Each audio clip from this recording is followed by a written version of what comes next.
السلام عليكم ورحمة الله، نتمنى تكونوا بخير وعلى خير بأحوال جيدة. مرحبا بكم معايا في فيديو جديد على قناة إيمان بيوتي. اليوم إن شاء الله غنحضر معكم حلوى طاخت بلا كريم للمناسبات أعياد الميلاد. وصفة ناجحة من أول تجربة إن شاء الله، جربوها وخليوا لي رأيكم كيف العادة في التعاليق. جات الجينواز ما شاء الله صادقة وطالعة يعني مهوية من الداخل، ما عاودتش هبطات مني خرجتها من الفران، بقات كيف ما كتشوفوا هكا طالعة. قسمتها غير على جوج، درت جوج طبقات. الا بغيتو ديروها في الطاوه المستطيله اللي كنت حاطه تحت منها ديال الفرانطو، غنخلي لكم المقادير تاع 7 ملاعق في صندوق الوصف. هنا درت المقادير غير تاع طاوه عاديه ديال كيكه.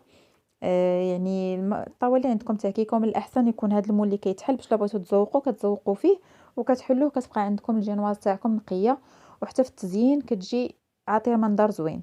بالنسبه للمقادير، عندي هنا 5 المعالق تاع الحليب عطاوني 4 كاس، 5 المعالق تاع سكر سنيده عطاوني نص كاس، و5 الملاعق ديال الزيت النباتيه عطاتني 4 كاس. هنا عندي كاس تاع العنبه تاع الدقيق، عبرت 5 المعالق تاع الطحين ما عامرينش بزاف، يعني ما ديروش 5 المعالق عامرين تاع الطحين. عطاني كاس تاع العنبه ما عامرش يعني حتى الفم. عندنا 3 تاع البيضات متوسطين الحجم بحراره الغرفه، غنفصلوا البياض على الصفار. واحد ساشي ديال الفاني. وبالنسبه للخماره الحمراء خديت غير نص معلقه صغيره. بغيتو الجينواز تجيكم طالعه بزاف خذوا معلقه صغيره ولكن ما عامراش، باش ما تجيش عاوتاني من الداخل خاويه بزاف تعاود تهبط لكم في الفران. من الاحسن ديروا نص معلقه صغيره تكون مزيانه عامره. عندي المول تاعي هنايا خديته دائري، درت فيه ورق الزبده ودهنته كامل بالزبده مزيان باش ما تلصقش ليا فيه العجين من بعد. صافي، وغندوزو نفصلوا الصفار على البياض ونبداو نخدموا الجينواز ديالنا على بركه الله. واحد النصيحه مهمه اللي ما بغيتش ننسى نقولها لكم، انه البول اللي غنخدموا فيه او الانيه اللي غنخلطوا فيها الكيكه ديالنا ما تكون فيها حتى شي قطره تاع الماء. بالنسبه للباطور حتى هو يكون ناشف من قبل، ما تكون فيه حتى شي قطره الماء باش يطلع لكم بياض البيض مزيان وتصدق لكم ان شاء الله الجينواز. كناخذ بياض البيض تاعي تاع 3 البيضات بحراره المطبخ، زدت فيه قريصه ديال الملحه، وغادا نطلعو بالباطور ديالي بشويه بشويه بالخاطر. دغيا تبارك الله كيطلع ما كياخذش وقت كتير، غير عطاو الخاطر وخدموه مزيان. تقريبا خدا مني واحد ما كاملاش 10 دقائق وانا كنطرب، يعني يقول واحد 6 7 دقائق. صافي كيرجع بحال الثلج. كتزيدوا تخدموه حتى كيعطيكم المنقار كيف كنقولوا حنايا، داك الخليط كتهزوا للباتور تاعكم كتلقاو واحد بحال المنقار الديك. صافي كتعرفوا راه بياض البيض صادق وطالع مزيان، حتى لا قلبنا كاع الانيه ما كيهبطش لينا، كيبقى ثابت. كنكمل الخدمه ديالي. غير البيض حاولوا انه ما يكونش في الثلاجه، ما يكونش بارد، خصو يكون خارج ليله قبل او لا غير على الاقل واحد ساعتين ياخد حراره المطبخ باش دغيا يطلع لكم هكا البياض تاع البيض، ما ياخدش لكم وقت كتير او لا وقت طويل. كنستمر كنطلع بياض البيض ديالي مزيان حتى كنحصل على هاد النتيجه. كيف كتشوفوا بياض البيض طالع بحال الثلج، واخا كنقلب الانيه ما كيطيحش منها، كيبقى ثابت.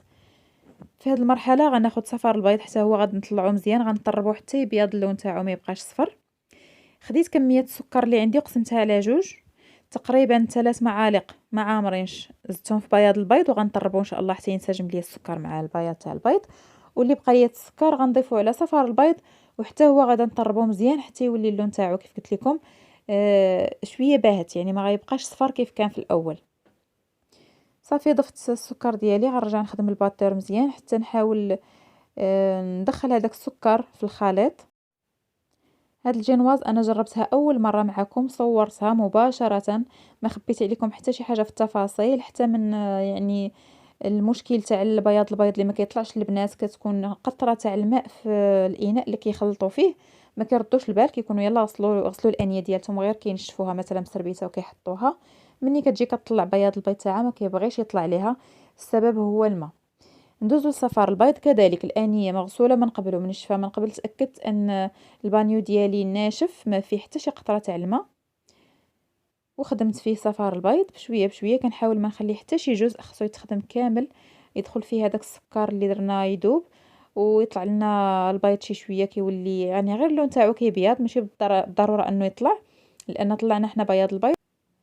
غنجرب معكم ان شاء الله نفس الوصفه بالكيك رولي، الكيك اللي كيكون رولي بلا كريم الداخل، وندير لكم طريقه تزيين ان شاء الله تكون زوينه.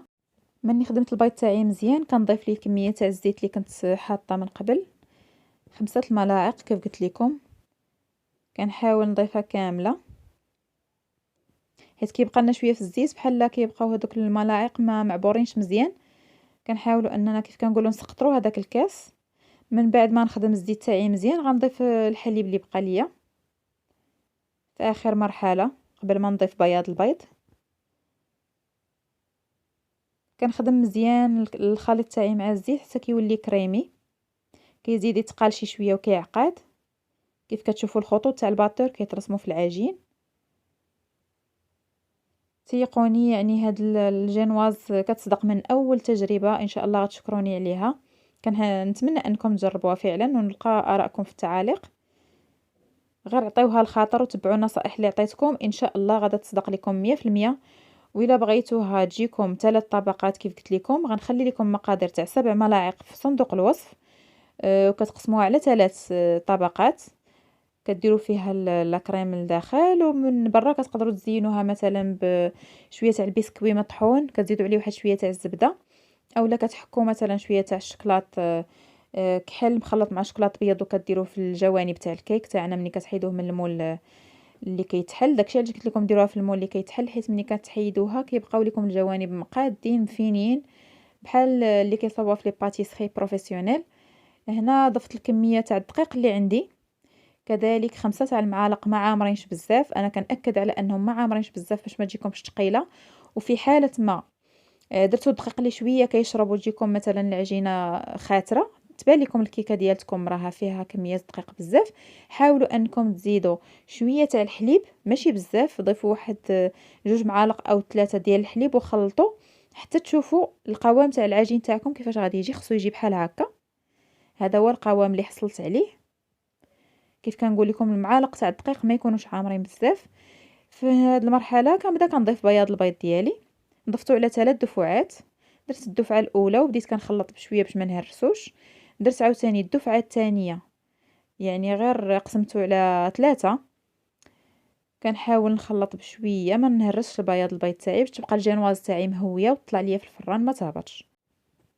مازال ان شاء الله غنخلي لكم جينواز بالبيض بلا ما نفصل الصفار على البياض. كتخلطوا غير البيض مباشره بواحد الطريقه سهله جدا، وكتجي الجينواز ديالو طالعه صادقه. فايته مجرباها من قبل وصدقت لي وغنجربها ان شاء الله ونحطها لكم في القناه مع جميع التفاصيل وكيف في العاده النصائح اللي كيكونوا عندي كنعطيهم لكم كاملين، وما كنخبي عليكم حتى شي معلومه او نصيحه، او مثلا وقعت انا في شي خطا كنقول لكم باش نتوما ما تطيحوش فيه، او نعطيكم الحل ديالو باش تصدق لكم الوصفه. في الاخير ضفت الكميه اللي بقات عندي تاع بياض البيض، خدمتها مزيان، حصلت على هاد النتيجه. هذا هو القوام تاع الكيك ديالنا. الدقيق رانا درت معاه الخماره، نص خماره، نص معلقه تاع الخماره الحلوه، عبرت بالمعلقه الصغيره. هذا هو القوام تاع الكيك تاعي. كيف كتشوفوا خفيف ومهوي مزيان، ما هرسناش بياض البيض، كيبقى يعني الكيك تاعكم كيبان طالع. كناخذ المول تاعي اللي دهنته من قبل وحضرته، كنكب فيه الخليط ديالي وكنحاول انني نهز يديا شويه الفوق باش كندخل الهواء. كيف غتلاحظوا غنكب ونهز يدي شويه، كنخلي الهواء يدخل في الكيك تاعي.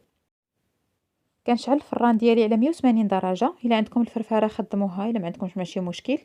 انا ما عنديش فرفاره، طيبتها في فران عادي ديال الضو على حراره 180 تقريبا. طيبتها ربع ساعه، حيت الا فات مثلا كيف كتشوفوا ضربت المول تاعي غير شي شويه باش يتساوى ليا السطح تاع الكيك او الجينواز. صافي كندخل الفران ربع ساعه. كنحاول انني نبقى نطلع عليها من ورا ربع ساعه غير يتحمر ليا الوجه ديالها، ونخرجها نقلبها بالسكين. الا كان خرج ناشف صافي كنعرفها طابت باش ما تجيكمش من الداخل ناشفه، كتبقى رطبه. وفي هذا الاثناء اللي كتكون كطيب فيه الجينواز ديالي كنحضر شويه تاع السيرو. كندير السكر مع الماء وكنبقى نحرك، كندير فيه شويه قطرات الحامض، واحد 3 القطيرات ماشي بزاف. هنا الجينواز تاعي خرجتها من الفران، قلبتها طيبه. ما خضرش من الداخل ما والو. اذا بغيتوها تطلع لكم مزيان ديروا معلقه صغيره عامره تاع الخماره كيف قلت لكم. انا هذا القدر هذا كافيني، حيت غنقسمها على 2 وغنعمرها. هكا الجينواز تاعي كيف كتشوفوا ما شاء الله جات مهويه وطالعه. بالنسبه للطريقه باش تقسموها ويجيكم السطح تاعها متساوي، كناخد السكين كنقطع به غير الجوانب تاع الكيك ديالي، وكندخل واحد الخيط وبحال كنعقدو، كندير عقدة وكنجر، كنحاول نحزم داك الخيط فكيتحيد كامل من الوسط وكتقسم بطريقة زوينة. سقيتها بالسيرو ديالي مزيان من الجهتين بجوج، وعمرتها بلا كريم من الداخل، وعاودت غطيتها وزوقتها بشوية تاع الفواكه وشوية تاع الشكلاط، كيبقى التزيين حسب الرغبة. وكتكون هذه الوصفة تاعنا اليوم. كنتمنى اني نكون فدتكم، ومرحبا بالمتتبعات جداد عندي. كنتمنى انكم تشجعوني باللايك وباللي زابوني، ونتلاقاو في فيديو مقبل باذن الله.